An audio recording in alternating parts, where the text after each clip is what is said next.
Hello everyone, welcome to our study channel examyatra.com। In this session हम modern history के topic Indian national movement को cover कर रहे हैं और लास्ट सेशन में हमने मॉडरेट्स एंड इकोनॉमिक क्रिटिक्स के रिगार्डिंग पार्ट 1 कवर किया था और आज हम इस सेशन में मॉडरेट एंड इकोनॉमिक क्रिटिक्स का पार्ट 2 कवर करने वाले हैं, जिसमें बेसिकली हम इकोनॉमिक क्रिटिक्स को यहाँ पे फोकस करेंगे।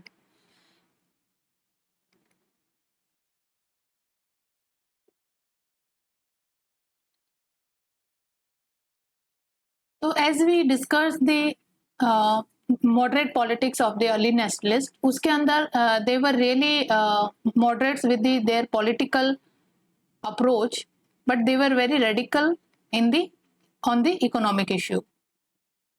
ये हमने डिस्कस किया था, है ना, कि पॉलिटिक्स या जो पॉलिटी है पॉलिटिकल चेंजेस को लेके उनकी जो अप्रोच थी वो मॉडरेट लेवल की थी, यानी मॉडरेट अप्रोच थी, लेकिन जो इकोनॉमिक इश्यूज थे कंट्री के रिलेटेड उन पे उनकी कैसी अप्रोच थी, रेडिकल अप्रोच थी।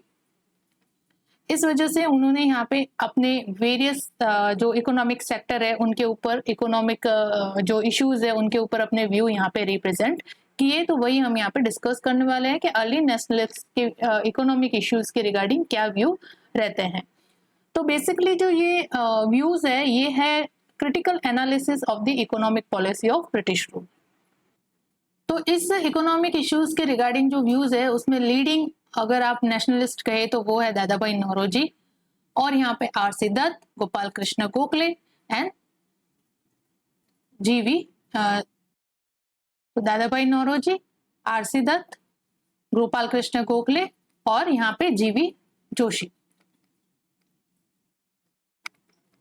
ये इकोनॉमिक नेशनलिज्म के लीडिंग पायोनियर, यानी जो इकोनॉमिक क्रिटिक जिन्होंने पेश किए उनमें रोल किनका रहा अर्ली नेशनलिस्ट का, Dadabhai Naoroji, R C. Dutt, Gopal Krishna Gokhale and G V. Joshi. ये चार जो पर्सनालिटी है they are related with economic critique.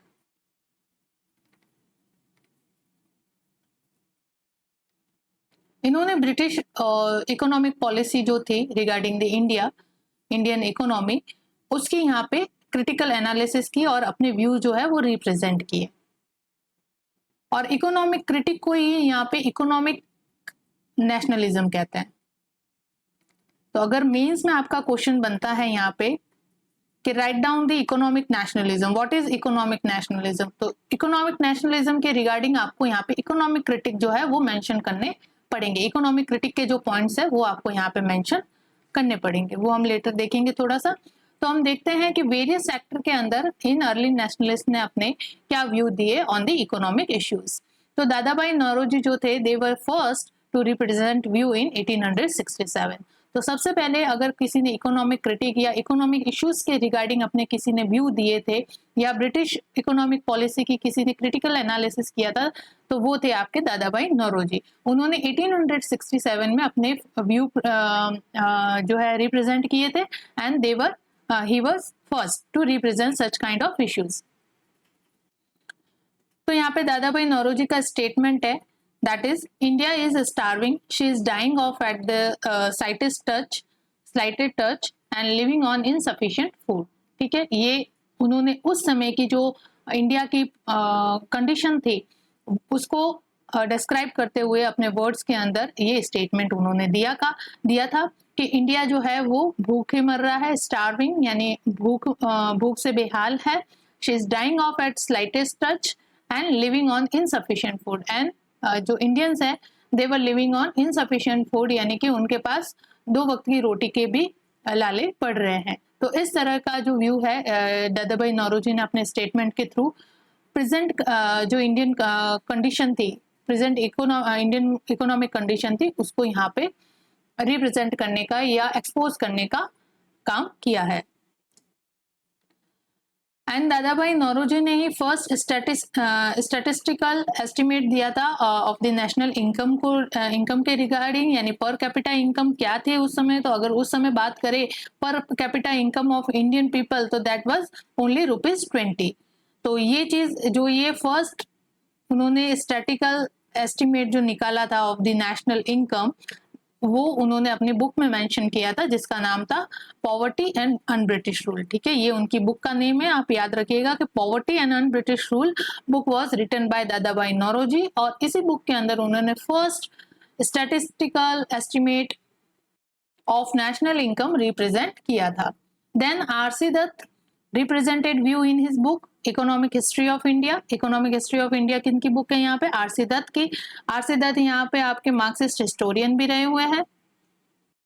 तो इन्होंने अपने इकोनॉमिक हिस्ट्री ऑफ इंडिया में सिमिलर काइंड ऑफ व्यूज जो है वो राइट डाउन किए थे, या वी कैन से रिप्रेजेंट किए थे इन 1901 टू 1902 के टाइम पीरियड के बीच में। देन यहाँ पे गोपाल कृष्ण गोखले आ जाते हैं। ही ऑल्सो रिप्रेजेंटेड या presented view in his budget speech in 1901। तो 1901 के अंदर Gopal Krishna Gokhale, again I will say Gopal Krishna Gokhale was political mentor of Mahatma Gandhi. तो 1901 के अंदर उनकी बजट स्पीच थी, उन्होंने यहाँ पे उसके अंदर इन इकोनॉमिक इशू के रिगार्डिंग जो है वो व्यू रिप्रेजेंट किए थे कि किस तरह से because of the economic policy of British rule India was starving, India is starving and India is dying of at the slighted touch and living on insufficient food. और ये इनसफिशिएंट फूड के आप सोचोगे कि इंडिया में तो सबसे main जो प्रोफेशन था वो क्या था? एग्रीकल्चर। और इतना लार्ज स्केल और इतनी वास्ट टेरिटरी होने के बावजूद भी यहाँ पे फूड का शॉर्टेज क्यों है? तो आपको यहाँ पे देखने को हमने डिस्कस किया था कमर्शियलाइजेशन ऑफ एग्रीकल्चर। यहाँ पे फूड क्रॉप्स की जगह किन्होंने ले ली थी? यहाँ पे कमर्शियल क्रॉप्स ने ले ली थी।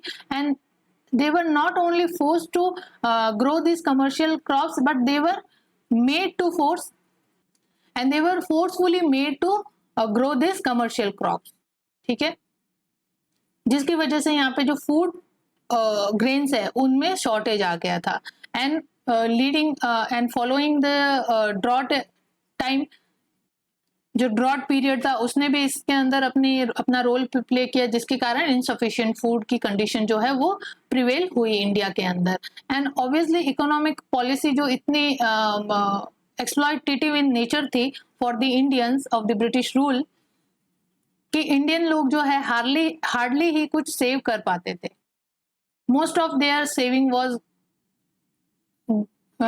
gone into the money lender, into the payment of money lender।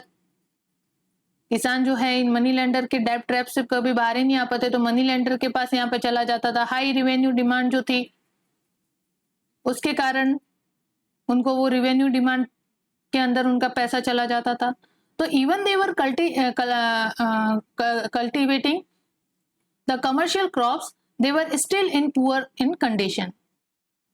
तो दो तरफा मार यहाँ पे लग रही थी। एक तो यहाँ पे कि फूड ग्रेन का शॉर्टेज हो रहा था because of growing commercial crops, and second यहाँ पे जो कुछ उनके पास कमर्शियल क्रॉप की वजह से एक्स्ट्रा मनी भी आ रही थी, तो they were going into the payment of money lenders डेब्ट and in the payment of interest of money lenders money and high revenue demand and other जो टैक्स होते थे, indirect tax and direct tax, उनके अंदर सब देने में चला जाता था। तो पर कैपिटा इनकम जो थी उस समय इंडियन पीपल की ₹20 ओनली उनके पर कैपिटा इनकम के रूप में हुआ करता था। तो इस वजह से बहुत ही दयनीय कंडीशन थी, स्टार्विंग कंडीशन थी इंडिया की अंडर द ब्रिटिश रूल। तो ये जो व्यू जो है रियल, तो इन अर्ली नेशनलिस्ट के द्वारा दादा भाई नौरोजी है, आरसी दत्त है, गोपाल कृष्ण गोखले हैं, जेवी जोशी है, इनके द्वारा जो एक्सप्लॉइटेटिव कैरेक्टर है ब्रिटिश पॉलिसी का वो इकोनॉमिक क्रिटिक के रूप में यहाँ पे एक्सपोज किया गया, सो दैट कि पब्लिक जो है वो पॉलिटिकली अवेयर हो, इकोनॉमिकली अवेयर हो, एजुकेटेड हो regarding the economic issues and economic policy of British rule. तो ये थे पॉवर्टी रिलेटेड कुछ फैक्ट्स। ये आपके प्रीलिम्स में कहीं ना कहीं आपके क्वेश्चन बन सकता है, जैसे दादा भाई नौरोजी की बुक रिगार्डिंग देख लो, यहाँ पे बुक का नाम पूछा जा सकता है ना। First statistical estimate of national income presented by Dadabhai Naoroji, तो वो किस बुक के अंदर प्रेजेंट किया गया था? तो वो बुक थी उनकी poverty and un British rule. R C Dutt जो थे यहाँ पे leading historian and nationalist also. उनकी बुक थी इकोनॉमिक हिस्ट्री ऑफ इंडिया, ये आप नाम याद रखना इनकी बुक का, कहीं ना कहीं पूछा जा सकता है। देन आता है very famous drain of wealth theory given by Dadabhai Naoroji. Again Dadabhai Naoroji थे वो वेरी फर्स्ट इंडियन नेशनलिस्ट जिन्होंने इकोनॉमिक क्रिटिक जो है उसके रिगार्डिंग अपने व्यू जो है रिप्रेजेंट किए थे। तो सबसे पहले जो ये इकोनॉमिक इश्यूज को आगे लाना या इकोनॉमिक इश्यूज के ऊपर बात करना, इकोनॉमिक इश्यूज के रिगार्डिंग यहाँ पे एजिटेशन शो करना, ये सब दादाभाई नौरोजी के द्वारा ही स्टार्ट किया गया था। तो यहाँ पे Dadabhai Naoroji was first to represent view in his paper England's डेब्ट टू इंडिया। उनका एक पेपर था जिसका नाम था इंग्लैंड्स डेब्ट टू इंडिया। उसके अंदर इन्होंने drain of wealth theory regarding जो है वो व्यू अपने रिप्रेजेंट किए थे इन 1861 लंदन। और किस की मीटिंग के दौरान, यहाँ पे ईस्ट इंडिया एसोसिएशन की मीटिंग के दौरान उन्होंने इंग्लैंड्स डेब्ट टू इंडिया नामक एक पेपर में अपने व्यू जो है ड्रेन ऑफ वेल्थ के रिगार्डिंग अपने जो व्यू है वो प्रेजेंट किए थे। Then in paper the wants and means of India in 1870 London के अंदर उन्होंने सेम ड्रेन ऑफ वेल्थ की थ्योरी को वहां पे सामने लाया, एक्सपोज किया। Then in paper on the commerce of India 1871 in London. Then in paper Poverty of India in 1873. Then presented list of average drain year wise। तो जो ये एवरेज ड्रेन जो हो रहा था कि इंडियन इकोनॉमी का या इंडियन जो कैपिटल है उसका किस तरह से ब्रिटिश लोगों के द्वारा ड्रेन किया जा रहा था इंडिया से, एक्सप्लॉइटेशन करके किस तरह से ये जो इंडस्ट्रियल रिवॉल्यूशन है ब्रिटेन का उसको फ्लरिश किया जा रहा था बाय दिस इंडियन कैपिटल और इंडियन टैक्स के जरिए। तो वो यहाँ पे उसके रिगार्डिंग व्यू जो है वो poverty and un British rule जो दादाभाई नौरोजी की बुक है उसके अंदर इन्होंने रिप्रेजेंट किए थे। इन सभी पेपर्स में उन्होंने अपने view regarding the drain of wealth theory जो है वो यहाँ पे रिप्रेजेंट किए थे। एंड उन्होंने एवरेज ड्रेन कितना होता है ईयर वाइज, ठीक है, ईयर वाइज के हर एक साल में कितना ड्रेन अप्रोक्स होता है उस तरह से लिस्ट जो है इन्होंने प्रिपेयर करके किसमें प्रतिपादित की थी या किसके अंदर पब्लिश की थी, that is his book poverty and un British rule in 1875 to 72 के बीच में जितना भी ड्रेन हुआ था उसको इन्होंने ईयर वाइज अपनी बुक के अंदर प्रेजेंट किया था। एंड ही सेड कि ड्रेन जो होता है mainly because of excessive employment. Excessive employment जो है ये आपको समझ में तब आएगा, मैं यहाँ पे बता देती हूँ कि किस तरह से इंडिया की जो टैक्स है या जो इंडियन कैपिटल है उसको किस तरह से ब्रिटिश एडमिनिस्ट्रेशन पे खर्च किया जा रहा था, किस तरह से जो ब्रिटिश ऑफिशियल्स है उनकी सैलरी है, उनके अलाउंसेस है, उनके जो प्रमोशन को लेके रिगार्डिंग जो भी खर्चे थे, मिलिट्री एक्सपेंसेस देख लो आप, उनकी रिटायरमेंट के ऊपर जो पेंशन मिलती थी वो चीजें, वो सब इस इंडियन कैपिटल एंड टैक्स से पे की जाती थी। यानी जो इंडियन कैपिटल थी वो पूरी की पूरी किस पे खर्च होती थी, इनके ब्रिटिश एम्प्लॉयमेंट के ऊपर खर्च होती थी। तो ये आप हमारा सेशन कवर किया है economic policy of British rule पे, उसके अंदर मैंने tribute to drain of wealth को कवर किया है, टॉपिक ट्रिब्यूट या constituents of drain of wealth या tribute of drain of wealth. उसके अंदर जाके आप अच्छे से देख लीजिए तो आपको एकदम क्लियर हो जाएगी ये चीजें, जिनको हम शॉर्ट टर्म में होम चार्जेस कहते हैं। तो होम चार्जेस में वो सारे कॉन्स्टिट्यूएंट जो है वो इंक्लूड हो जाते हैं जिसके ऊपर इंडियन कैपिटल जो है वो खर्च हो रही थी, जिसके अंदर आप expenditure take place in Britain but expenditure that related to British government in India that was also included, dividend, pension, guaranteed interest on railway, India house expenditure, civil supplies to India, military supply to India, ये सारी चीजों पे जो पैसा खर्च हो रहा था वो इंडिया के कैपिटल से हो रहा था। इंडिया के टैक्स जो कलेक्ट किया जा रहा था यहाँ की पुअर पॉपुलेशन से, वो सब खर्च हो रहा था यहाँ पे on the expenditure of Britain or even the expenditure related to British government in India.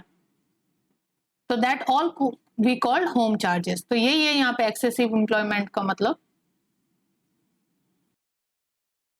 Then यहाँ पे वेल्बी कमीशन का गठन किया गया था 1897 में to look after the matter of administration related with expenditure of India। जो इंडिया के ऊपर किस तरह से एक्सपेंडिचर हो रहा था उसके रिगार्डिंग यहाँ पे वेलबी कमीशन का गठन किया गया था, जो एक रॉयल कमीशन था। उसके सामने भी दादा भाई नौरोजी ने जो है ये इकोनॉमिक इश्यूज जो है रिप्रेजेंट किए थे। ड्रेन ऑफ वेल्थ थ्योरी जो है वो यहाँ पे अपने ड्रेन ऑफ वेल्थ थ्योरी के रिगार्डिंग जो व्यू थे वो यहाँ पे रिप्रेजेंट किए थे। तो he spoke before the Welby commission also and his view that drain caused limited industries। obviously हमने यहाँ पे देखा किस तरह से जो नेटिव इंडस्ट्रीज थी, जो हैंडीक्राफ्ट इंडस्ट्रीज थे, उनका किस तरह से डिक्लाइनेशन हुआ because of the drain of wealth.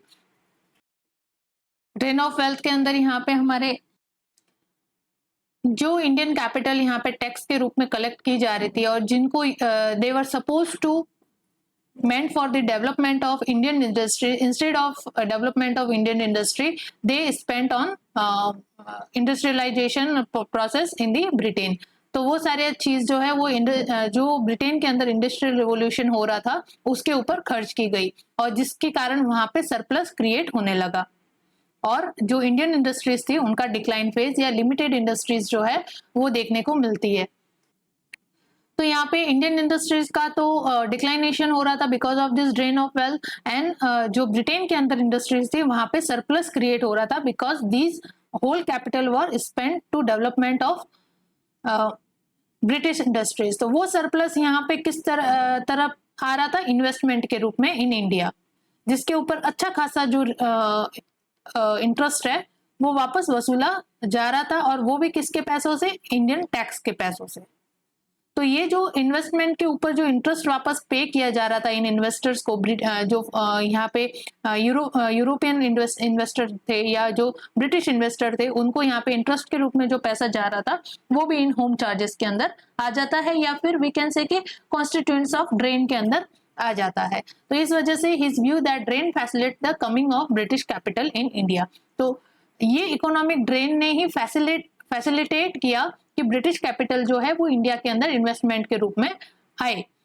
तो ये चीज ड्रेन ऑफ वेल्थ नहीं होता तो ब्रिटिश कैपिटल या ब्रिटिश जो ये इंडस्ट्रीज है वो इतनी फ्लरिश नहीं होती और वहां पे सरप्लस क्रिएट नहीं होता because of the Indian tax and Indian capital was spent in the for the development of British industries, that was this surplus created and that was invested in the India as a railway and road development and infrastructure project। और उसके ऊपर वापस return में जो है interest यहाँ पे पे किया जाता था, वो भी कहाँ किससे पे किया जाता था, इंडियन टैक्सेस से पे किया जाता था।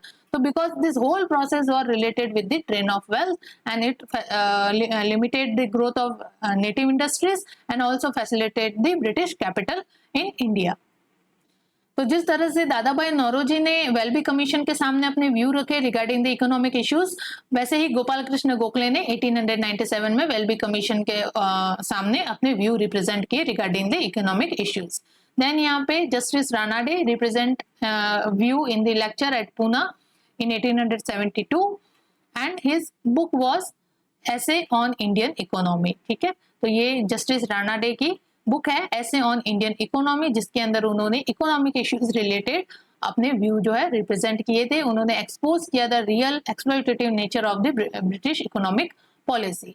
Then RC Dutt was a late converter to theory and represented view in his speech in 1901 in England, and he also wrote the book that is the economic history of India in 1901-1903। उसमें भी उन्होंने economic issues के regarding जो है view represent किए हैं। तो this all were pioneer leader और we can say early nationalist who represented their view on economic issues. तो आरसी दत्त ने अपनी बुक में अपना एक स्टेटमेंट दिया है regarding this economic issue. He said the moisture raised from the Indian soil under the British rule descended as fertilized rainy largely on England, not on India. Sorry, यहाँ पे एक ही fertilized है. Again, I will read. The moisture raised from the Indian soil under the British rule descended as fertilized rain largely on England, not on India. कि जो moisture यानी कि moisture यहाँ पे इंडियन कैपिटल की बात हो रही है, तो जो मॉइस्चर यहाँ से इंडिया से रेज हुआ था, इंडियन सॉइल से रेज हुआ था, in the form of taxes and all, that was descended as fertilized rain, है ना। किस रूप में? फर्टिलाइज रेन के रूप में वो ब्रिटेन या इंग्लैंड की धरती पे जाके बरसता है, ना कि इंडिया की धरती पे बरसता है। तो ये किसको मेनली फर्टिलाइज कर जो अपना न्यूट्रिशन है वो प्रोवाइड करवाता है? इंग्लैंड को। ये जो इंडियन कैपिटल है जो मॉइस्चर के रूप में इंडिया से रेज हो रही है, वो फर्टिलाइज रेन के रूप में इंग्लैंड पे बरस रही है, ना कि इंडिया पे बरस रही है। तो मेनली जिसका जो लाभ है इंडियन कैपिटल का इस दिस मॉइस्चर का, वो इंग्लैंड को हो रहा है, ना कि इंडिया को। तो ये उनका कहना है regarding the drain of wealth. और ऐसा ही एक सिमिलर स्टेटमेंट है जिसके अंदर ये कहा जाता है कि जो ब्रिटिश इकोनॉमिक पॉलिसी है that act as a sponge, sponge के रूप में वर्क करता है। और ये स्पॉन्ज क्या करता है? जो Gangetic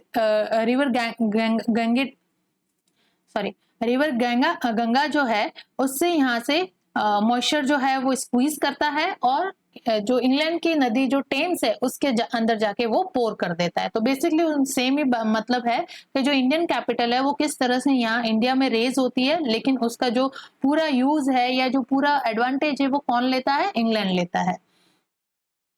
and in his view he said कि ड्रेन जो है वो mainly paid out of land revenue. और जो ये ड्रेन है ये किस फॉर्म के अंदर यहाँ पे मेनली जनरेट होता है? लैंड रेवेन्यू के रूप में जनरेट होता है। बिकॉज उस समय अगर आप इंडिया की कंडीशन देखो तो मेन प्रोफेशन या मेन सेक्टर क्या था? एग्रीकल्चर सेक्टर, जिससे रेवेन्यू जनरेट हो सकता था। इस वजह से रेवेन्यू जनरेशन का मेन सोर्स क्या था यहाँ पे? एग्रीकल्चर। तो एग्रीकल्चर के ऊपर इसी वजह से तो हाई रेवेन्यू डिमांड रखी जाती थी, सो दैट कि मैक्सिमम रेवेन्यू जो है वो जनरेट किया जा सके। Other commodities were not that popular कि जिनके ऊपर जो है टैक्स लगा के रेवेन्यू जनरेशन किया जा सके। तो मेन सोर्स जो रेवेन्यू जनरेशन का था वो यहाँ पे लैंड रेवेन्यू था। तो इस वजह से उन्होंने अपने व्यू में कहा कि ड्रेन जो हो रहा है mainly paid out of land revenue. तो ये ड्रेन का जो मेनली पेमेंट है वो लैंड रेवेन्यू से किया जा रहा था, जो लैंड रेवेन्यू इंडियन फार्मर से, इंडियन कल्टीवेटर से यहाँ पे कलेक्ट किया जाता था in the form of land revenue. तो यहाँ पे लैंड रेवेन्यू रिफॉर्म्स जो है वहाँ के रिगार्डिंग रिजोल्यूशन पास किया जाता है कांग्रेस के 1899 के सेशन के अंदर, जिसके अंदर डी.ई. वाचा, भोलेनाथ चंद्र, पी.सी. रे, जी सुब्रमण्य अय्यर, एस.एन. बनर्जी, है ना, सुरेंद्रनाथ बनर्जी एंड जी.वी. जोशी, उन्होंने भी इसके रिगार्डिंग इस रिजोल्यूशन में अपने व्यू जो है वो रिप्रेजेंट किए थे। तो ये रिजोल्यूशन लैंड रेवेन्यू रिजोल्यूशन क्यों पास किया गया था? To reduce the rate of land revenue. जो हाई लैंड रेवेन्यू रेट थी उसको रिड्यूस करने के लिए यहाँ पे ये रिजोल्यूशन पास किया गया था। यहाँ पे इंडियन लीडर्स ने ड्रेन के कॉन्स्टिट्यूएंट्स यानी जो घटक होते हैं, यानी क्या क्या चीज जो है वो ड्रेन के अंदर इंक्लूड की जाती है, ड्रेन ऑफ वेल्थ के अंदर इंक्लूड की जाती है, उन्होंने उसके रिगार्डिंग भी अपने व्यू दिए कि किस किस फॉर्म में ये ड्रेन होता है। तो मोस्ट इंपॉर्टेंट उसका कॉन्स्टिट्यूएंट अगर देखें तो that is a part of salary, income savings, pension, allowances, है ना, एक्सपेंडिचर ऑन मिलिट्री, ये सारी चीजें जो है वो मेनली एक मोस्ट इंपॉर्टेंट कॉन्स्टिट्यूएंट के रूप में वर्क करता है for the drain of wealth from India. तो ये सब होम चार्जेस के अंदर इंक्लूड किया जाता है। इनको कंबाइंडली क्या कहते हैं? Home charges. Second was home charges. तो ये सारी चीजें होम चार्जेस के अंदर ही है। तो लैंड रेवेन्यू और ये सारी चीजों से जो ड्रेन हो रहा था वो डायरेक्ट ड्रेन के अंदर गिना जाता है, डायरेक्ट ड्रेन के अंदर गिना जाता है। जो ड्रेन की डायरेक्ट फॉर्म है उसके अंदर। और इनडायरेक्ट ड्रेन जो है वो ओपीएम ट्रेड से होता था। ओपीएम ट्रेड से जो टैक्स कलेक्ट किया जाता था वो यहाँ पे इनडायरेक्ट ड्रेन के अंदर आ जाता है। तो ओपीएम ट्रेड तो वे अर्ली ऑल्सो डिस्कस कि ओपीएम कहाँ पे यहाँ पे स्मगल किया जाता था? चाइना में। तो वह चाइना में ओपीएम वॉर जो हुआ था रिगार्डिंग दिस ओपीएम, है ना, ओपीएम वॉर इसी चीज के लिए थे कि उन्होंने चाइना के लोगों को आदत डाल दी थी ओपीएम की। तो फिर वो ओपीएम को बैन करने के लिए वहाँ के जो नेटिव्स थे उन्होंने एक एजिटेशन शो किया। सारे के जितने भी कंटेनर थे जो ओपीएम को ले जा रहे थे वहां पे सेल करने के लिए, उन सबको पानी में, समुद्र में फेंक दिया गया और मास एजिटेशन शो हुआ। देन यहाँ पे इंग्लैंड और चाइना के लोगों की यहाँ पे वॉर होता है जो ओपीएम वॉर के नाम से जाना जाता है ना। तो ये सारी चीजें हुई थी रिगार्डिंग दिस ओपियम ट्रेड। तो ओपियम ट्रेड से जो रेवेन्यू कलेक्शन होता था वो इनडायरेक्ट ड्रेन है, यानी कि ओपियम जो प्रोडक्शन होता था इंडिया के अंदर उसको सेल किया जाता था चाइना में, और चाइना से जो पैसा मिलता था वो वापस कहाँ जाता था, सीधा का सीधा ब्रिटेन जाता था। इस तरह से ये ड्रेन होता था। तो ये इनडायरेक्ट ड्रेन के अंदर आपका आ जाता है। तो डायरेक्ट ड्रेन और इनडायरेक्ट ड्रेन, और यहाँ पे नॉट ओनली डायरेक्ट और इनडायरेक्ट ड्रेन होता था, official part of the drain also included and private part of the drain also played a role in the exploitation of Indian capital. तो जिसके अंदर ऑफिशियल पार्ट के अंदर तो कंपनी खुद इन्वॉल्व होती थी, और प्राइवेट के पार्ट के अंदर कंपनी के जो एम्प्लॉयज होते थे वो जो पीछे से अपना प्राइवेट ट्रेड करते थे फॉर देयर पर्सनल इंटरेस्ट, वो यहाँ पे इंक्लूड होता है। तो डायरेक्ट तो लैंड रेवेन्यू वगैरह से ये ड्रेन हो रहा है, इनडायरेक्ट ओपियम ट्रेड से हो रहा है, ऑफिशियल पार्ट से भी ड्रेन हो रहा है, that is company involve directly, जो उनकी इकोनॉमिक पॉलिसीज वगैरह है जिसके कारण से ड्रेन हो रहा है। देन जो कंपनी के एम्प्लॉयज थे they also want to become rich, तो उस वजह से वो यहाँ पे सीक्रेटली या जो प्राइवेटली जो है जो यहाँ पे मर्चेंट्स होते थे उनके साथ ट्रेड किया करते थे, और वो पैसा वो सारा काम भेजते थे, इंग्लैंड भेजते थे। तो इस सभी चीजों के कारण जो इंडिया का पैसा है वो इंडिया में स्पेंड ना होके कहाँ पे स्पेंड हो रहा था, इंग्लैंड, या कहाँ सेंड किया जा रहा था, इंग्लैंड में सेंड किया जा रहा था। तो इस तरह से ये ड्रेन हो रहा था। Second home charges sorry second home charges हो गया, and third was profit for capital investment in trade and industries. तो जो कैपिटल इन्वेस्टमेंट किया जा रहा था, जो सरप्लस क्रिएट होता था ब्रिटेन की इंडस्ट्रीज में, because of they were flourishing, because Indian capital जो है कंप्लीटली कहाँ पे स्पेंड किया जा रहा था, in the development of British industries. तो वहां से इस वजह से वो फ्लरिश कर रही थी और वहां से सरप्लस जनरेट हो रहा था। वो सरप्लस जो है वो कहाँ पे आ रहा था, ब्रिटेन कैपिटल के फॉर्म में यहाँ पे इंडिया में आ रहा था for the development of trade and industries, और we can say railway and all. तो वो कैपिटल जो इन्वेस्टमेंट यहाँ पे आ रहा था उसके ऊपर वापस इंटरेस्ट भी तो पे करना पड़ता था। एक तरह से वो इंडिया को लोन था, तो उस लोन पे वापस इंटरेस्ट पे करना पड़ता था, तो वो भी कहां से जाता था, इंडिया के कैपिटल से जाता था। तो ये तीन कॉन्स्टिट्यूट जो है वो मेजरली दो कह दो आप, तो याद रखो यहाँ पे होम चार्जेस के रूप में जो ड्रेन होता है वो, जिसके अंदर सब आ जाते हैं, सैलरी, अलाउंसेस, है ना, salary of employees, allowances, pension, guaranteed interest on rail, Indian house expenditure, civil supplies to India, military supply to India, वो सारे पैसे कहाँ जो पैसे इन चीजों में जाते थे वो यहाँ होम चार्जेस के रूप में इंक्लूड किए जाते हैं। एंड सेकंड आप याद रखो यहाँ पे जो ये कैपिटल इन्वेस्टमेंट आता था उसके फॉर्म में उसको जो इंटरेस्ट पे किया जाता था वो। मैं आपको अगेन मेंशन कर रही हूँ, इकोनॉमिक पॉलिसी या economic dimension of British rule जो हमारा सेशन कवर किया हुआ है उसको आप अच्छे से देखें, तो वहां पे आपको जो ब्रिटिश इकोनॉमिक पॉलिसी है वो उसके रिगार्डिंग जो आपके व्यू है वो अच्छे से क्लियर हो पाएंगे, आपके जो डाउट्स है वो आपके यहाँ पे क्लियर हो पाएंगे। Then only you will understand this economic critique effectively, है ना। तो आप जरूर वो वाला सेशन देखिए, then switch to this session. तो यहाँ पे अमृत बाजार पत्रिका जो है, जो घोष ब्रदर के द्वारा यहाँ पे शुरू की गई थी, दिस पत्रिका played the most important role among all newspaper to represented nationalistic view and on and economic issues. ठीक है, तो इकोनॉमिक इश्यूज के ऊपर जो नेशनलिस्टिक व्यू है उसको पब्लिश करने का या उसके अंदर उसको रिप्रेजेंट करने का जो काम है वो अमृत बाजार पत्रिका ने बहुत अच्छे से निभाया among the all newspaper of that present time. देन यहाँ पे आ जाता है समय 1905 का, जब बंगाल का हो जाता है पार्टीशन। ये हम कवर करेंगे नेक्स्ट सेशन के अंदर। बंगाल का पार्टीशन होने से क्या होता है, नेशनलिज्म तो राइज हो ही चुका था, बंगाल का पार्टीशन होने से यहाँ पे जो नेशनलिस्टिक सेंटिमेंट है वो और ज्यादा जो है एग्रीवेट हो जाता है।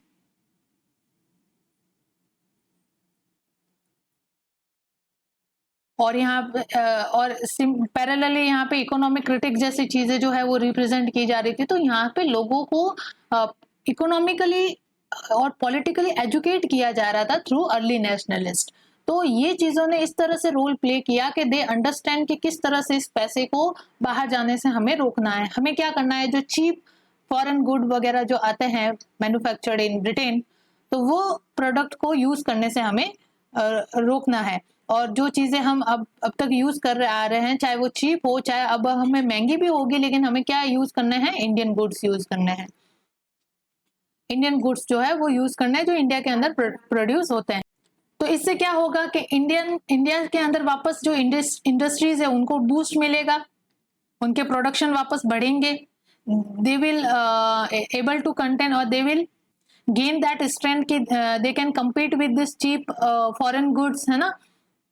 तो इस वजह से इन चीजों से जो इकोनॉमिक क्रिटिक्स रिप्रेजेंट किए गए थे, जिससे ये पता चलने लगा लोगों को कि किस तरह से हमारा पैसा जो है वो इंग्लैंड जा रहा है, ना कि हमारे डेवलपमेंट के ऊपर खर्च हो रहा है। तो उन्होंने यहाँ पे स्वदेशी की जो सेंटिमेंट्स है, यानी मतलब सेल्फ रिलायंस, स्वदेशी का मतलब यहाँ पे सेल्फ हेल्प से रिलेटेड है। ये मूवमेंट जो है वो सेल्फ हेल्प से रिलेटेड है। तो हम अपनी मदद खुद कैसे करें कि हम इस ड्रेन को रोक सके, तो वो ये है कि आप स्वदेशी यूज करना शुरू करो। जो देश के अंदर बनी हुई चीजें हैं, जो मेड इन इंडिया है, उसको यूज करना शुरू करो और बॉयकॉट करो किनको, फॉरेन गुड्स को।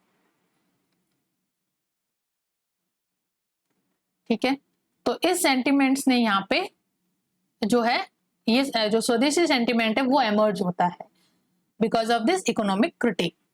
तो यहाँ पे गोपाल राव देशमुख थे जो महाराष्ट्र के अंदर इन्होंने फर्स्ट ये स्वदेशी का जो व्यू है, स्वदेशी का जो अपना स्वदेशी एंड बॉयकॉट का जो व्यू है वो प्रेजेंट किया था इन दी प्रभाकर इन 1849।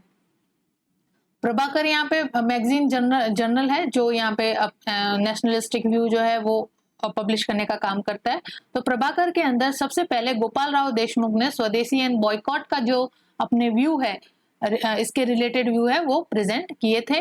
देन नबा गोपाल मित्र इन बंगाल पॉपुलराइज्ड इन नेशनल मेला इन 1867। फिर स्वदेशी एंड बॉयकॉट का जो ये आइडिया है उसको और ज्यादा पॉपुलराइज जो है बंगाल के अंदर नबा गोपाल मित्र ने किया था इन नेशनल मेला के अंदर इन 1867 में। विश्वनाथ नारायण मांडलिक, जस्टिस राणाडे, वासुदेव फडके एंड जीवी जोशी पॉपुलराइज इन महाराष्ट्र। और महाराष्ट्र रीजन के अंदर जो है इन नेशनलिस्ट ने स्वदेशी एंड बॉयकॉट के आइडिया को पॉपुलराइज करने का काम किया। कौन? विश्वनाथ नारायण मांडलिक, जस्टिस राणाडे, वासुदेव फडके, जीवी जोशी। ये नाम आप याद रखो, ये कहीं ना कहीं ये सब ऐसे आप इन नामों को ना एकदम मगअप कर लो।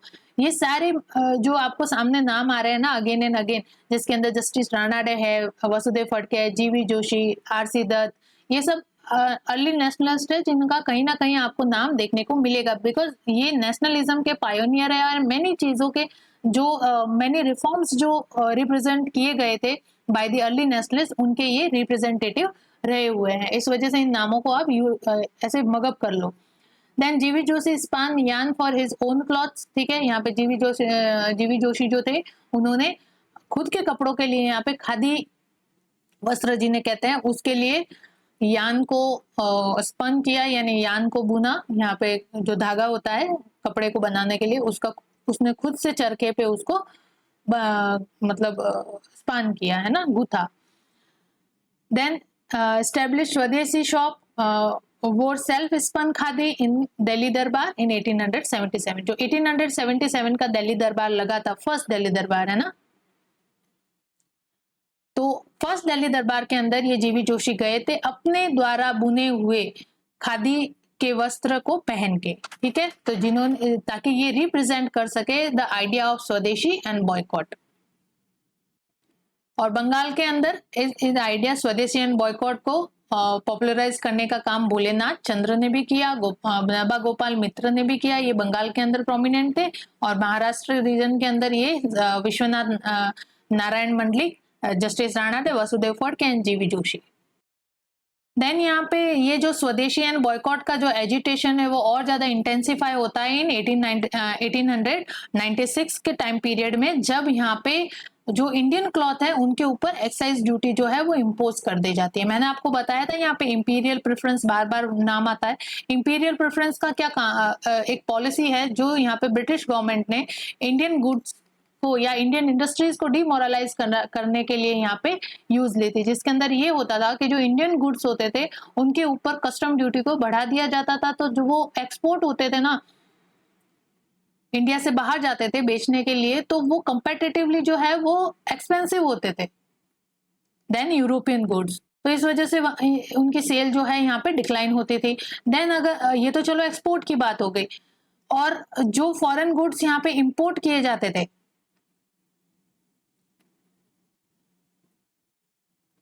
जो फॉरेन गुड्स यहाँ पे इंपोर्ट किए जाते थे, उन गुड्स पे यहाँ पे कस्टम ड्यूटी को लो रखा जाता था, तो वो कंपैरेटिवली क्या हो जाते थे, चीप हो जाते थे देन इंडियन गुड्स, है ना।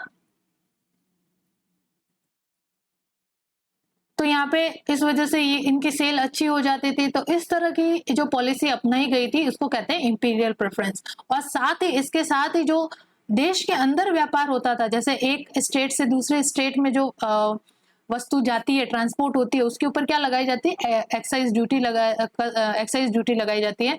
तो उस एक्साइज ड्यूटी को भी यहाँ पे क्या कर दिया गया था, इंडियन गुड्स के रिगार्डिंग जो है वो रेस कर दी गई थी, बढ़ा दी गई थी। अगर नहीं थी तो इम्पोज कर दी गई, और अगर ऑलरेडी प्रेजेंट थी, इम्पोज की हुई थी, तो उसको और ज्यादा बढ़ा दिया गया, सो दैट कि इंडियन गुड्स जो है कंपैरेटिवली फॉरेन गुड्स के कंपैरिजन में एक्सपेंसिव रहे, और इस वजह से इंडियन इंडस्ट्रीज को है वो सेटबैक मिलता रहे, सो दैट कि इंडियन जो नेटिव इंडस्ट्रीज है उनका डिक्लाइनेशन हो, और जो ब्रिटेन के अंदर इंडस्ट्रीज है वो फ्लरिश करती जाए, बिकॉज उनके प्रोडक्ट यहाँ पे बहुत धड़ल्ले से बिक रहे हैं। तो यहाँ पे बॉम्बे प्रेसिडेंसी ने जो है लीड ली इस चीज के अंदर, जब इंडियन गुड्स के ऊपर एक्साइज ड्यूटी को इम्पोज कर दिया गया इन 1896। तो mass meeting were held to organize boycott, and Tilak played an important role. तो यहाँ पे तिलक जो थे, बाल गंगाधर तिलक, उन्होंने इम्पोर्टेंट रोल प्ले किया when this excise duty impose on Indian cloth, और उन्होंने स्वदेशी और बॉयकॉट का जो ये नारा है उसको और ज्यादा पॉपुलराइज किया इन द बॉम्बे प्रेसिडेंसी। तो ये थे व्यू रिगार्डिंग द स्वदेशी and boycott of the early nationalist. Next यहाँ पे हम देखते हैं issue of opium trade. Opium trade वही मैंने बताया, ये जो ओपियम ट्रेड था, इससे जो मनी जनरेट होती थी वो इनडायरेक्ट ड्रेन के रूप में वर्क करती थी। इनडायरेक्ट ड्रेन जो होता था वो इस ओपियम ट्रेड से कलेक्ट जो टैक्स था उससे होता था। तो ये ओपियम जो है यहाँ पे इंडिया में प्रोड्यूस किया जाता था, इंडिया में जो मालवा रीजन है वहां पे कल्टीवेट किया जाता था। तो ये मालवा रीजन के अंदर जो ओपियम था, इसके रिगार्डिंग तो आपने रंजीत सिंह और ब्रिटिश लोगों के बीच में उस समय जो कंसल्टेशन हुई थी वो मैंने डिस्कस की थी आपको, ओपियम रिलेटेड, है ना। आप कॉन्क्वेस्ट ऑफ पंजाब है ना, उसमें जाके देखना तो आपको समझ में आएगी ये चीज, कि जब बाउंड्री डिसाइड की जा रही थी ना कि भाई सिख एम्पायर जो है अंडर द रंजीत सिंह, उसकी बाउंड्री यहाँ तक होगी, इस नदी तक होगी, और उसके आगे जो है वो ब्रिटिश होंगे। Sikh will not cross this line and British will not cross this line, ये अग्रीमेंट हुआ था। तो इस अग्रीमेंट के साथ साथ रंजीत सिंह ने ये भी शर्त रखी थी कि जो मालवा का रीजन है ना वो उनके अंडर में रखा जाए, सो दैट कि वो जो मालवा के अंदर जो ओपियम होता था उसका ट्रेड जो है वो किया जा सके।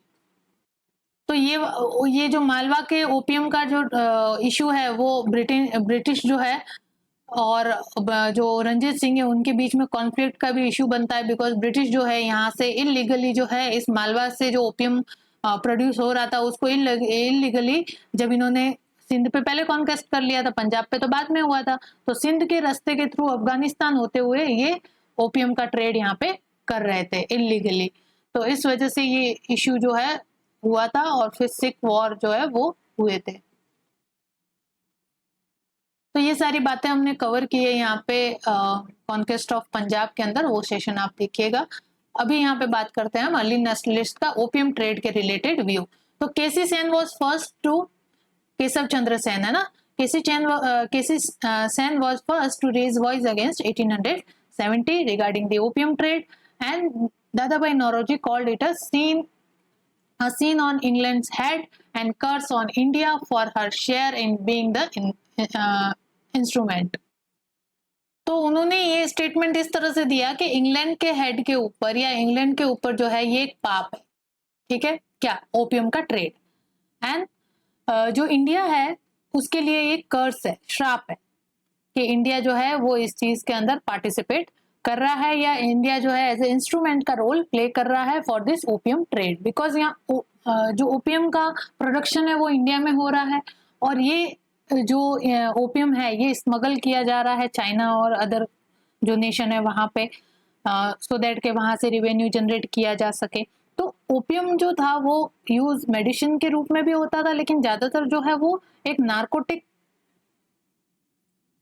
सब्सटेंस होने की वजह से ये नशे के लिए भी होता है। तो मेनली जो जनरेशन है वो ओपियम का यूज जो है यहाँ पे नशे के लिए करती थी। तो चाइना की जो अदर पॉपुलेशन है वो इस नशे के अंदर डूबी हुई थी।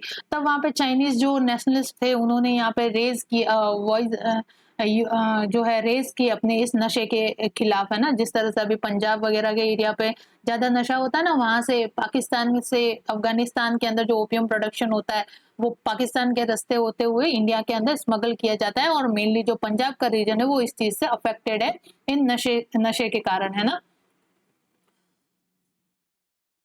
तो ये ड्रग्स और ये सारी चीजें के अंदर आ जाता है। तो ये अभी जिस तरह से पंजाब के अंदर इस नशा मुक्ति वगैरह के लिए जो प्रोग्राम चल रहे हैं, वैसे ही चाइना के अंदर उस समय नेशनलिस्ट लोगों ने यहाँ पे इस ओपियम के ट्रेड रिगार्डिंग जो है आवाज उठाई थी और लोगों को यहाँ पे प्रोवोक किया था, और वी कैन से कि अवेक किया था to stop the use of this opium. तो दादा भाई नौरोजी इस वजह से इस चीज को कह रहे हैं कि इंडिया के ऊपर ये श्राप है कि इंडिया जो है इस चीज के अंदर इंस्ट्रूमेंट के रूप में रोल प्ले कर रहा है। और इंग्लैंड के ऊपर पाप किस लिए? बिकॉज ये यहाँ पे ओपियम की लत लगा रहे हैं चाइना के लोगों को, और किसी भी लोगों को, चाहे चाइना नहीं और अदर किसी कंट्री के अंदर भी ये ओपियम स्मगल करते हैं तो ये नशे के रूप में यूज होता है, तो पूरी जनरेशन ही वहां खत्म हो जाती है इस नशे की वजह से। तो जो ओपियम ट्रेड है उसको यहाँ पे जिसे ओपियम ट्रेड से जो टैक्स कलेक्ट होता था उसको डिस्गाइज टैक्स के रूप में यहाँ पे एंटाइटल किया गया कि ये जो टैक्स है वो किस तरह का है, डिस्गाइज टैक्स है, जो अपना रूप जो है वो छिपा के रखता है, डायरेक्टली कभी भी ओपन होके नहीं आया। लेकिन इस फॉर्म के अंदर ओपियम ट्रेड से होने वाले कलेक्शन, जो टैक्स का कलेक्शन होता था उसका यूज जो है वो ड्रेन ऑफ वेल्थ में होता है। तो यहाँ से केशव चंद्र सेन ने जो है कॉन्फ्रेंस भी अटेंड की थी, organize by society for the suppression of opium trade in 1886। 1886 के अंदर एक कॉन्फ्रेंस जो है वो ऑर्गेनाइज की गई थी by the society for the suppression of opium trade. उसके अंदर केशव चंद्र सेन ने यहाँ पार्टिसिपेट किया था। RC that too called it is a disguised tax. Disguise का मतलब होता है अपना रूप जो है वो छिपा के रखना या वेश बदलते रहना, है ना। तो डिस्गाइज टैक्स है यानी कि इनडायरेक्ट है। इनडायरेक्ट फॉर्म के अंदर ये ड्रेन ऑफ वेल्थ का पार्ट है, ठीक है। तो ये ओपियम ट्रेड के रिलेटेड जो है अर्ली नेशनलिस्ट का यहाँ पे इकोनॉमिक व्यू है। तो यहाँ पे क्वेश्चन कैसे बन सकता है कि भाई मतलब किसके रिलेटेड जो टैक्स है उसको यहाँ पे डिस्गाइज टैक्स के रूप में एंटाइटल किया गया है। तो यहाँ पे किसके रिलेटेड वो ट्रेड है, ओपियम ट्रेड से रिलेटेड जो टैक्स है उसको डिस्गाइज टैक्स के रूप में अर्ली नेशनलिस्ट के द्वारा डिस्गाइज टैक्स के रूप में एंटाइटल किया गया है। और सेकंड क्वेश्चन ये बन सकता है कि किसने ओपियम ट्रेड के रिगार्डिंग जो है अपनी फर्स्ट वॉइस जो है वो रेज की थी, that is Keshav Chandra Sen. 1 second. Keshav Chandra Sen जो थे उन्होंने फर्स्ट अपना वॉइस जो है वो रेज की थी अगेंस्ट द ओपियम ट्रेड इन 1870।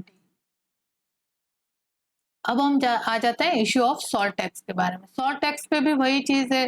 अब आप कहोगे कि सॉल्ट के ऊपर क्यों टैक्स लगाया ब्रिटिश लोगों ने, कि they will not leave any hooks and nooks जहां से रिवेन्यू जनरेशन किया जा सके। तो सॉल्ट भी जो ऐसी कमोडिटी था जिसके यूज पर इन्होंने टैक्स लगाया और रिवेन्यू जनरेशन करना शुरू किया।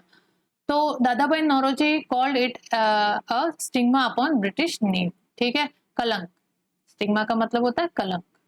तो जो सॉल्ट टैक्स का इम्पोजिशन करना था या सॉल्ट टैक्स को अप्लाई करना एक तरह का क्या है, ब्रिटिश लोगों के नेम पे स्टिग्मा है, कलंक है, कि सॉल्ट जैसी कमोडिटी पे जो नेचुरली होता है, जो समुद्र के पानी को इकट्ठा करके नेचुरली हो रहा है, उसमें यहाँ पे कहाँ से कोई प्रोडक्शन हो रहा है, खुद इंडिया की धरती पे हो रहा है, तो उसके ऊपर आप टैक्स लगा के क्या रेवेन्यू जनरेट कर रहे हो? सॉल्ट जैसी कमोडिटी पे आप टैक्स लगा रहे हो। तो ये एक जो है ब्रिटिश के नेम पे या ब्रिटिश होल कम्युनिटी के नेम पे क्या है, एक स्टिग्मा है। ये किसने कहा था? दादा भाई नौरोजी ने, रिगार्डिंग दिस सॉल्ट टैक्स।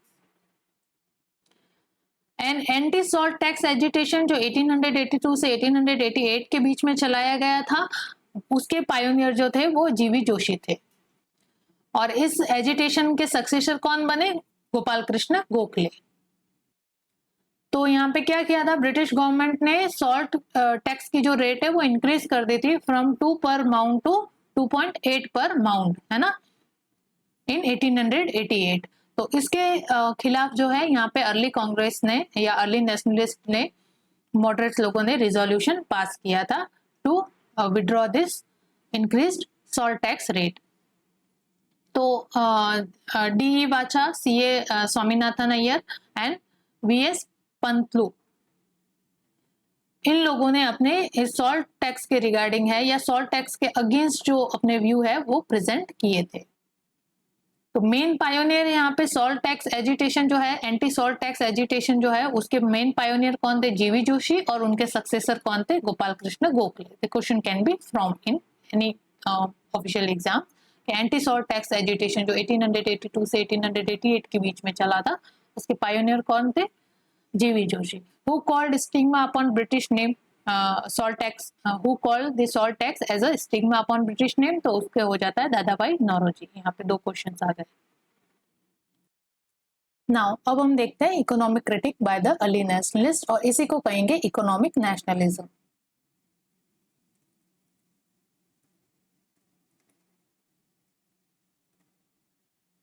तो इकोनॉमिक नेशनलिज्म जो है उसका दौर जो है 1860 से आप 1905 जो का पीरियड है, जो कि basically moderate dominant political era रहता है, मॉडरेट पॉलिटिक्स का यहाँ पे दबदबा रहता है, उसका एरा था, है ना। तो 1860 से जो फर्स्ट इकोनॉमिक क्रिटिक रिप्रेजेंट किया गया था वो किया गया था bye Dadabhai Naoroji. Then 1880 का पीरियड आता है और वहां से जो और लीडरशिप मिलती है इकोनॉमिक क्रिटिक्स को, जिसके अंदर जीवी जोशी, एमजी रानाडे, गोपाल कृष्ण गोखले और आरसी दत्त जो है वो शामिल होते हैं। लेकिन फर्स्ट अगर कहे कि इकोनॉमिक क्रिटिक के जनक जो है वो कौन थे, या ड्रेन ऑफ वेल्थ थ्योरी के जो जनक थे, वो दादा भाई नौरोजी थे, जिन्होंने first time British economic policy के अगेंस्ट इकोनॉमिक क्रिटिक्स जैसी चीज जो है वो रिप्रेजेंट करने का काम किया अपनी book poverty and un British rule in India के अंदर। ये इनकी बुक है, ठीक है।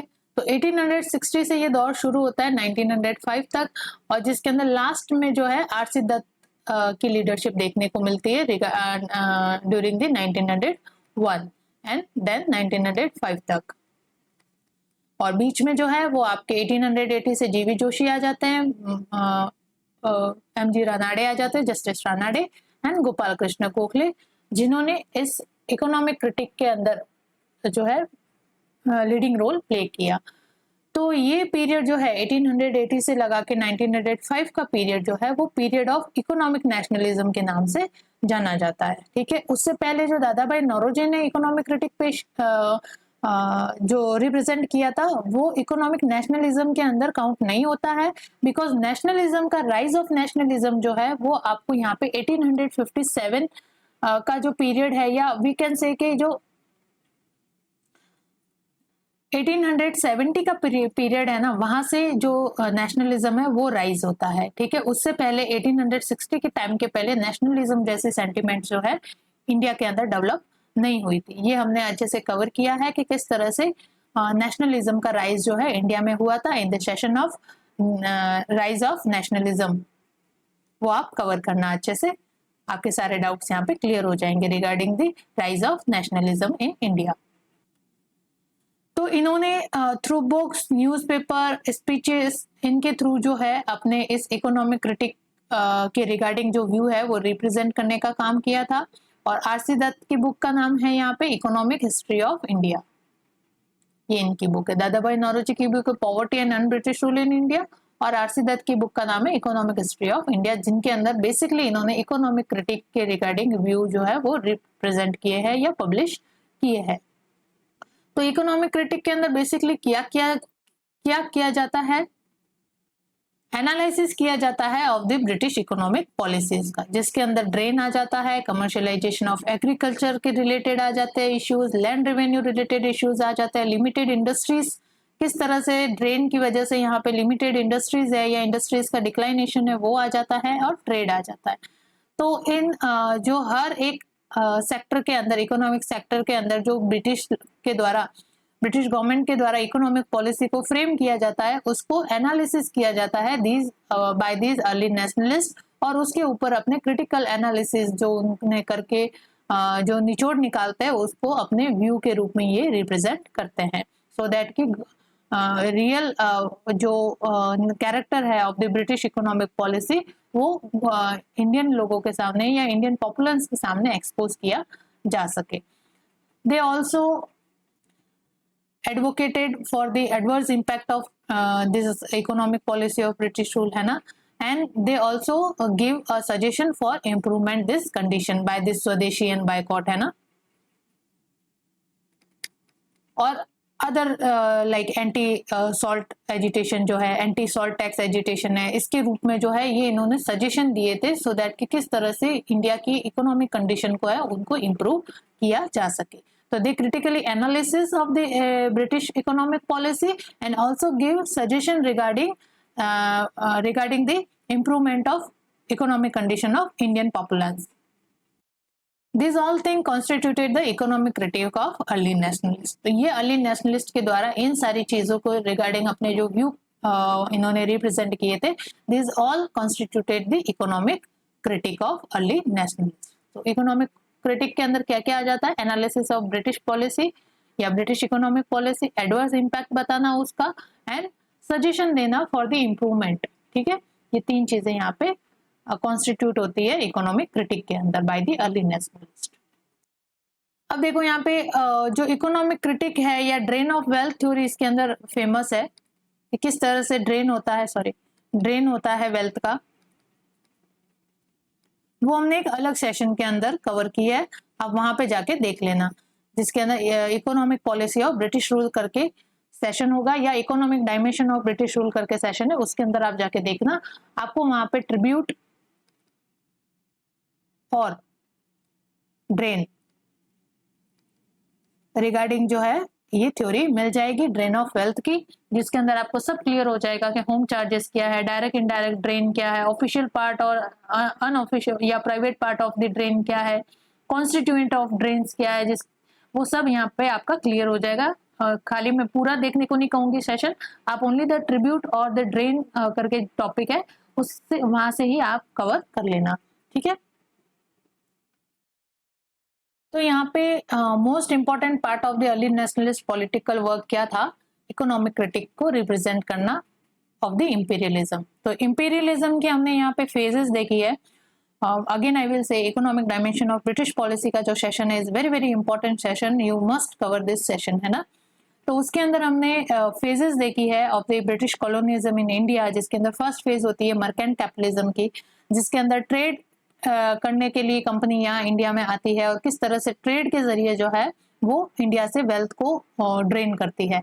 देन यहाँ पे फेज आती है इंडस्ट्रियल कैपिटलिज्म की, तो इंडस्ट्रीज यहाँ पे स्टेब्लिश होने लगती है, जिसके अंदर फॉरेन जो ट्रेड है वो होने लगता है और फॉरेन कैपिटल जो है इंडिया में एंटर करती है और उस पे अच्छा खासा जो वी कैन से इंटरेस्ट जो है वो इंडियन कैपिटल से पे किया जाता है टू दीज इन्वेस्टर्स। देन आता है last phase, phase third, that is the financial capitalism, जिसके अंदर यहाँ पे कैपिटल इन्वेस्टमेंट होता है इन इंडिया के अंदर और उसको कहते हैं फाइनेंशियल कैपिटलिज्म। तो फर्स्ट फेज यहाँ पे आता है मर्केंट कैपिटलिज्म, देन आता है इंडस्ट्रियल कैपिटलिज्म, देन आता है फाइनेंशियल कैपिटलिज्म। तो फर्स्ट फेज के अंदर ट्रेड रिलेटेड एक्टिविटीज होती है, सेकंड फेज में यहाँ पे इंडस्ट्रीज जो है वो फ्री ट्रेड एस्टेब्लिश है, जो इंडिया है उसको और यूरोपियंस के लिए खोला जा चुका था, है ना। चार्टर एक्ट ऑफ 1833 का जो प्रोविजन था जिसके अंदर कंपनी की, ईस्ट इंडिया कंपनी की मोनोपोली कंप्लीटली खत्म कर दी गई थी और अब इंडिया को ओपन कर दिया गया था फॉर द फ्री ट्रेड। तो यहाँ पे फ्री ट्रेड की जो एक्टिविटी है वो बढ़ जाती है, other European can also come to India and can trade. तो ये आ जाता है फेज इंडस्ट्रियल कैपिटलिज्म का, जो 1813 एंड 33 का चार्टर एक्ट है वो रोल प्ले करता है और ये फेज चलती है 1860 तक। 1860 के बाद जो है वो फाइनेंशियल कैपिटलिज्म का फेज आता है जो 1947 तक चलता ही रहता है जब तक इंडिया आजाद होता है। और फाइनेंशियल कैपिटलिज्म के अंदर British capital investment in India का फेस होता है, यानी जो ब्रिटिश सरप्लस क्रिएट हो रहा था in the British industries, because यहाँ पे ड्रेन और वेल्थ हो रहा था, वो सारा ड्रेन जो है, जो कैपिटल है वो ब्रिटिश जो इंडस्ट्रियल रिवोल्यूशन है उसके डेवलपमेंट के ऊपर स्पेंड किया जा रहा था। तो वो उसकी वजह से वहाँ की जो कंपनीज है, वहाँ की जो इंडस्ट्रीज है वो फ्लरिश कर रही थी, और वो फ्लरिश का जो सरप्लस जनरेट हो रहा था उसको वापस कैपिटल इन्वेस्टमेंट के रूप में इंडिया के अंदर लाया जा रहा था, जिसके थ्रू रेलवे और रोड्स जैसे प्रोजेक्ट जो है वो बनने लगे, और उसके ऊपर अच्छा खासा इंटरेस्ट वापस इंडियन टैक्स से या इंडियन जो कैपिटल है उससे पे किया जा रहा था। ठीक है, तो ये फेजेस है of the British colonialism in India. तो ये आपको अच्छे से कवर करना है, because is very very important from the perspective of the mains and prelims as well. तो ये अर्ली नेशनलिस्ट का जो मेन जो अगर रोल था, अगर इन द पॉलिटिकल वर्क है, तो मेन पॉलिटिकल वर्क जो था वो था इकोनॉमिक क्रिटिक ऑफ इंपीरियलिज्म को रिप्रेजेंट करना, सो दैट कि जो यहाँ पे ब्रिटिश रूल का जो एक्सप्लॉयटेटिव कैरेक्टर है वो इंडिया के सामने एक्सपोज हो सके। तो इस इकोनॉमिक क्रिटिक के थ्रू उन्होंने all three forms of this economic exploitation जो है उसको एक्सपोज किया, that is the trade, merchant capitalism, industrial capitalism and financial capitalism. Trade, industry and finance के रूप में जो ड्रेन हो रहा था या जो एक्सप्लॉयटेशन हो रहा था। They also opposed the British attempt to develop India into a supplier of raw material. उन्होंने इंडिया को खाली एक रॉ मटेरियल के मार्केट के रूप में डेवलप करने की भी जो ब्रिटिश लोगों के अटेम्प्ट थे या ब्रिटिश लोगों की जो पॉलिसी थी उसके रिगार्डिंग भी इन्होंने यहाँ पे वॉइस जो है उसके अगेंस्ट भी उन्होंने वॉइस रेज की।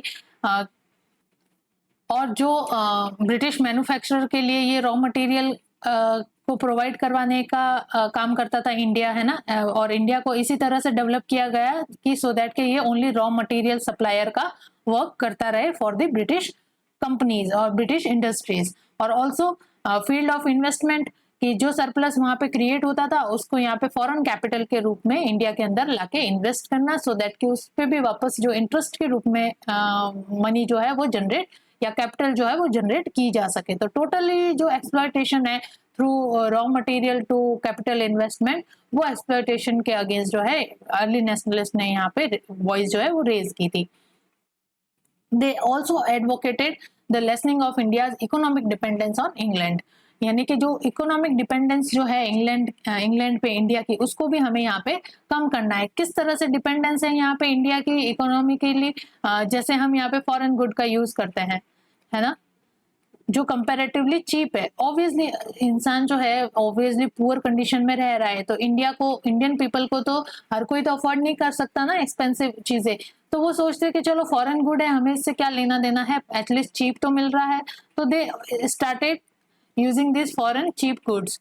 तो ये चीजें जो है इन्होंने जो नेटिव इंडस्ट्रीज है, जो इंडियन इंडस्ट्रीज है, उनको सेटबैक देने का काम किया, because most of the population was living in the poor condition. Only some handful people were there who can afford the expensive things, और वी कैन से कि थोड़े से हैंडफुल लोग थे जो मिडिल क्लास या वी कैन से कि थोड़े से प्रोमिनेंट फैमिली से बिलोंग करते थे, लेकिन मोस्ट ऑफ द पॉपुलेशन जो उस समय इंडिया की थी वो पुअर थी। तो इस वजह से फॉरेन गुड का जो यूज है, बिकॉज दे वर चीप, वो ज्यादा होता था। तो इस वजह से इंडिया की जो है इकोनॉमिक डिपेंडेंस बन जाती है ऑन इंग्लैंड। तो इसको कम करने का काम जो है वो स्वदेशी के द्वारा, स्वदेशी के आइडिया, स्वदेशी एंड बॉयकॉट के आइडिया के द्वारा इस चीज को कम करना, यानी economic dependence on England of the India, ये कम करने का काम किया गया बाय द स्वदेशी and boycott of foreign goods. और इन चीजों को करने के लिए उनका मेन वेपन जो था, या जो अर्ली नेशनलिस्ट थे, एंटी इंपीरियलिस्ट जो क्रिटिसिज्म थी, उसके लिए जो मेन वेपन जो था उनकी आर्मरी के अंदर, अर्ली नेशनलिस्ट की आर्मी के अंदर, वो था द ड्रेन थ्योरी, जो दादा भाई नौरोजी ने यहाँ पे प्रतिपादित की थी, या वी कैन से कि ओरिजिनेट की थी। द ड्रेन थ्योरी जो है वो अर्ली नेशनलिस्ट का एंटी इंपीरियलिस्ट क्रिटिसिज्म के लिए मेन वेपन के रूप में वर्क किया। तो अर्ली नेशनलिस्ट ने यहाँ पे ये चीज पॉइंट आउट की कि जो इंडिया की लार्ज जो पार्ट ऑफ द कैपिटल है या वेल्थ है, वो यहाँ पे ड्रेन आउट किया जा रहा है और एक्सपोर्ट किया जा रहा है ब्रिटेन में यूनिलैटरली। यूनिलैटरली का मतलब यहाँ पे रिटर्न के अंदर वापस कुछ नहीं मिल रहा है। इसको ऐसे समझिए कि जब यहाँ पे फाइनेंस कैपिटलिज्म का फेज आता है इंडिया के अंदर, जो ब्रिटिश की इंडस्ट्री में सरप्लस क्रिएट होता है, उस सरप्लस को इंडिया के अंदर इन्वेस्ट किया जाता है ना, रोड एंड रेलवे डेवलपमेंट के लिए इंडिया के अंदर इन्वेस्ट किया जाता है। तो उसके ऊपर उनको वापस यहाँ के जो इंडियन ब्रिटिश गवर्नमेंट है वो यहाँ पे क्या प्रोवाइड करवाती है, इंटरेस्ट प्रोवाइड करवाती है, वो एज अ लोन के रूप में आता है। ये इन्वेस्टमेंट जो है इंडिया के अंदर किस रूप में आता है, लोन के रूप में। तो लोन के ऊपर इंटरेस्ट भी तो पे करना पड़ता है ना। तो यहाँ पे जो ब्रिटिश गवर्नमेंट थी इंडिया के अंदर उस समय, वो क्या प्रोवाइड करवाती थी, लोन प्रोवाइड करवाती थी। लेकिन तो यही सेम चीज तो इंडियन कैपिटल के साथ भी होना चाहिए। जो इंडियन कैपिटल ड्रेन के रूप में इंग्लैंड जा रही है, तो इंग्लैंड को वो एक तरह से क्या दे रहे हैं, हम लोन ही दे रहे हैं। तो उस लोन के ऊपर भी हमें भी क्या मिलना चाहिए, इंटरेस्ट मिलना चाहिए। ऐसा तो नहीं हो रहा था। तो ये जब चीज फॉरेन कैपिटल के साथ इंटरेस्ट पे किया जा रहा है, लेकिन इंडियन कैपिटल जब फॉरेन जा रही है या इंग्लैंड जा रही है तो उसके ऊपर कोई भी इंटरेस्ट पे नहीं किया जा रहा है। तो ये यूनिलैटरली जो ड्रेन हो रहा था इंडियन कैपिटल और वेल्थ का, वो इन्होंने यहाँ पे पॉइंट आउट किया। और उन्होंने ये भी पॉइंट आउट किया कि किस तरह से जो मिलिट्री पर्सनल्स की जो सैलरी और अलाउंसेस है, जो उनकी पेंशन्स है, वो ब्रिटिश लोग है, वो एम्प्लॉय किया जा रहा है ब्रिटिश गवर्नमेंट के द्वारा, है ना। और उनको कहाँ भेजा जा रहा है, इंडिया में भेजा जा रहा है फॉर द एडमिनिस्ट्रेटिव पर्पज, है ना। तो इंडिया के एडमिनिस्ट्रेटिव रन करने के लिए एम्प्लॉयमेंट कहाँ हो रहा है, ब्रिटेन के अंदर, ठीक है। लेकिन उसकी सैलरी कहाँ जनरेट हो रही है, इंडिया के पैसों से। तो ये तो सरासर नाइंसाफी है ना। तो इन्होंने इस चीज को भी पॉइंट आउट किया कि ब्रिटिश एम्प्लॉयमेंट के लिए या ब्रिटिश एम्प्लॉय जो है उनकी सैलरी जो है वो ब्रिटेन के कैपिटल से देनी चाहिए, ब्रिटेन के वेल्थ से देनी चाहिए, ना कि इंडिया के वेल्थ से उनकी सैलरी हुई पेमेंट की जाए। ये they also expose this this point, है ना।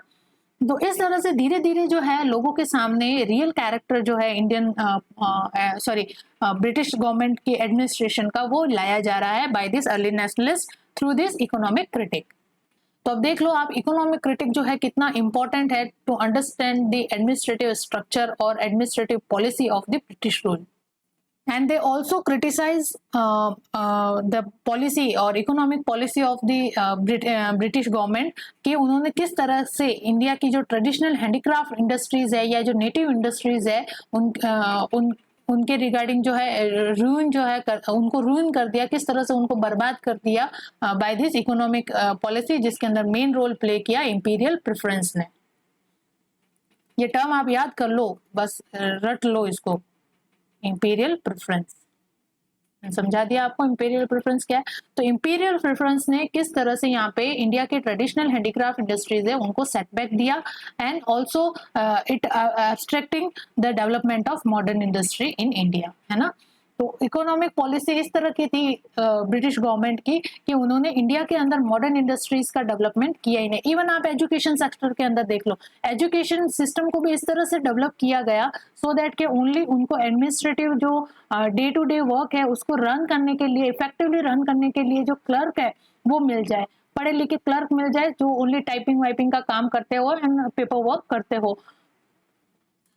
जबकि एजुकेशन सिस्टम के अंदर मॉडर्न साइंस एंड टेक्नोलॉजी के डेवलपमेंट के रिगार्डिंग कोई भी पॉलिसी यहाँ पे नहीं बनती है। तो एजुकेशन सिस्टम भी उस तरह से डेवलप किया गया कि इंडिया का जो माइंड है वो ओनली एक इंग्लिशमैन की तरह काम करे and nothing more than this they can expect from this education system.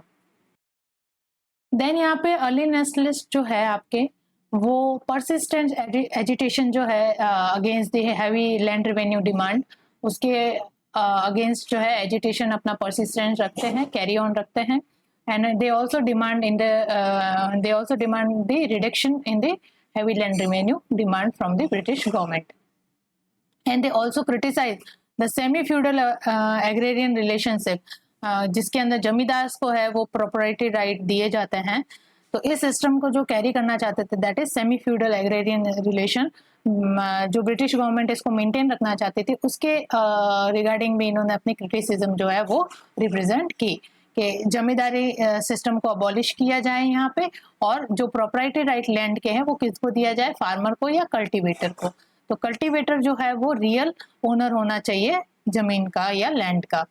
इस तरह के रिफॉर्म्स के लिए इन्होंने यहाँ पे एजिटेशन शो किया। They also agitated for improvement in the condition of workers in the plantation industries. जो प्लांटेशन के अंदर लेबरर वर्क कर रहे थे, उनके वर्क रिलेटेड जो कंडीशन थी उसके इम्प्रूवमेंट के लिए भी इन्होंने यहाँ पे एजिटेशन शो किया। They also demanded radical changes in the existing pattern of taxation and expenditure। ठीक है, जो उस समय जो टैक्सेशन और एक्सपेंडिचर का पैटर्न चल रहा था, जिसके कारण जो उसका एडवर्स इम्पैक्ट इंडियन पॉपुलेंस पे पड़ रहा था, उसके अंदर रेडिकल चेंजेस के लिए इन्होंने यहाँ पे डिमांड रखी। तो इसलिए तो कहा जाता है कि अर्ली नेशनलिस्ट जो है वो अपनी पॉलिटिकल रिफॉर्म्स को के लिए तो मॉडरेट थे, बट अपने इकोनॉमिक रिफॉर्म्स के रिगार्डिंग वो बहुत ही ज्यादा रेडिकल इन नेचर थे। And they also criticize the official policy that is promoting the foreign trade and railway development। Basically ये financial जो कैपिटलिज्म है, जो फेज फाइनेंशियल कैपिटलिज्म की है, जिसके अंदर फॉरेन कैपिटल जो है इंडिया में आके रेलवे वगैरह डेवलप कर रहे थे और उसके रिटर्न के अंदर उनको यहाँ पे अच्छा खासा इंटरेस्ट जो है वो पे किया जा रहा था। ऑलमोस्ट 5% के रेट पे यहाँ पे उनको रिटर्न दिया जा रहा था।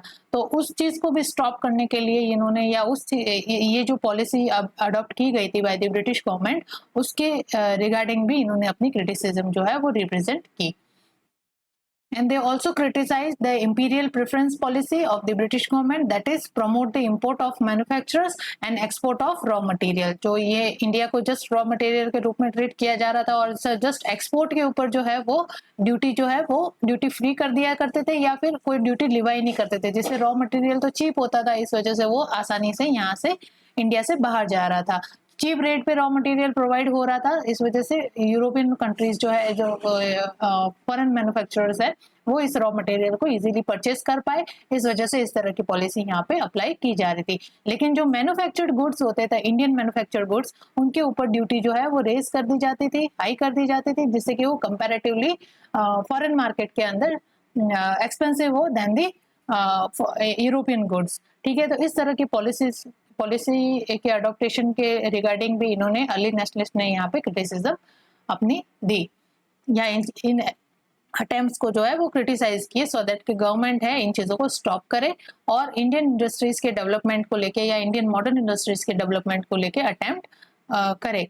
तो ये थे इकोनॉमिक क्रिटिक, और we can say political and economic effort of the early nationalist, जिन्होंने इकोनॉमिक क्रिटिक के रूप में